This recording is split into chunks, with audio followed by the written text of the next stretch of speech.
First of all, I want to thank Rabbi Michael for contacting me, asking me to come and talk, because one of the things that I like about Rabbi Lerner is he's an inclusive person, and one of the things that our Abrahamic traditions suffer from is exclusivism.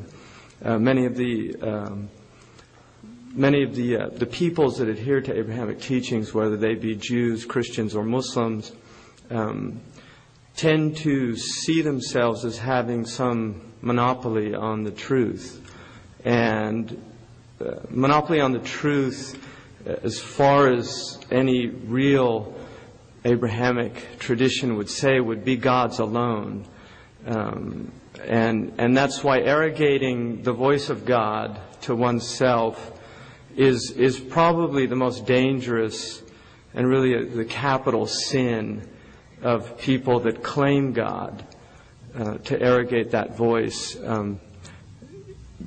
God, if we accept or even assume the possibility that He did speak, or the divine spoke through these revelations of the Old Testament or the Older Testament, the Newer Testament, and then the Quran, which each one has their claim. If we do accept that, there's certainly God has many voices. And to claim any one voice to be the exclusive voice of God is a very dangerous thing to do. But unfortunately, it's something that we tend to fall into. Human arrogance is a major problem. Pride is actually, interestingly enough, in Mount Purgatorio, in Dante's Purgatorio, pride is at the bottom. It's where you begin. You can't even start ascending the mountain.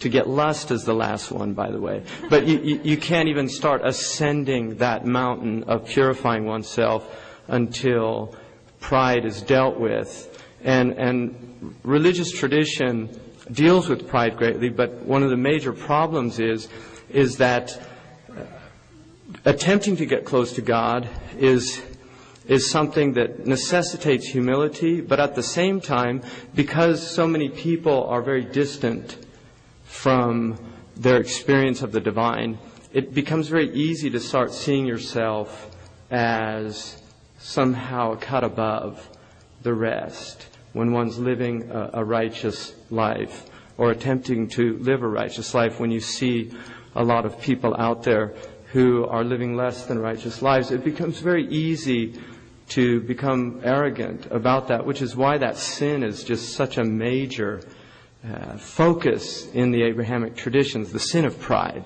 It's really the great sin. So just having said that, I honor Rabbi Lerner for doing that. And he asked me to talk about generosity in the Islamic tradition. And what intrigued me about that question of generosity, what is generosity? When you talk about generosity, we use words all the time, and we don't really think about what those words mean.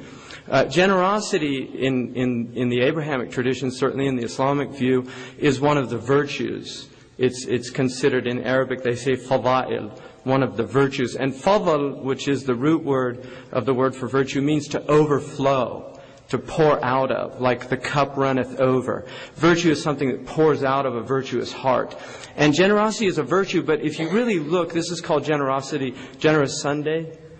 The virtue of generosity is not a cardinal virtue in the Islamic tradition, and it's neither in the traditional Christian, and many of the Jewish ethicists would agree with this also. The cardinal virtue is actually courage.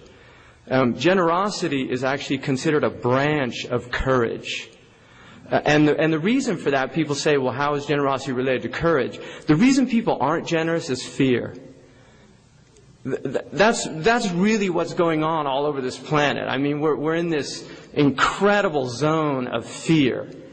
And one of the things about humans, we are unique in our fear. We don't, as far as we know, there are no other species out there that have developed anxiolytic drugs like Valium to reduce fear.